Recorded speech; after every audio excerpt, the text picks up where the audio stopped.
இருக்கு. ஆனா கிரிஞ்சுன்னு பேசுறாங்க. எல்லார் வீட்லயும் பேசுறாங்க. அதாவது கால கொடுமை சொல்லுவாங்க.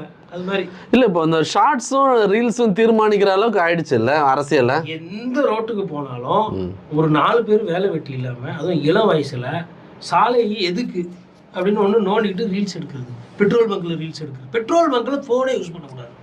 ஒரு புது வண்டி வாங்க ஒன்றும் இல்லை. இப்போ வரும்போது பார்த்தோமே, வரும்போது பார்த்தோம். யார் ஹெல்மெட்டுக்குள்ள யார் போட்டுருக்கிறது, ஆம்பளையா பொம்பளையா ஒண்ணுமே வாங்க. அதில் ஒரு டான்ஸ், அதான் கோயிலுக்கு போனா அந்த திருச்செந்தூர் கோயிலில் டான்ஸ் ஆடுறானுங்க. அதாவதுங்க கோயில்ன்றது வந்து நான் வந்து என் தன்மையை வந்து நான் உச்சமானவரோ நான் சாதாரணமானவரோ நான் கடவுளுக்கு முன்னாடி என்னை சமர்ப்பிக்கிறேன்ற தாழ்த்தி கொள்ளணும். அது வந்து நான் வந்து ஒரு மனிதன், எனக்கு ஒரு வாழ்க்கை, எனக்கு ஒரு நிம்மதி கொடுப்பா, நீ என்னை விட பெரியவர், மன அமைதி கொடுப்பான்னு போறதா. இதே தான் இஸ்லாத்திலே சொல்லுது, இதே தான் கிறிஸ்துவத்திலே சொல்லுது, இதே தான் வந்து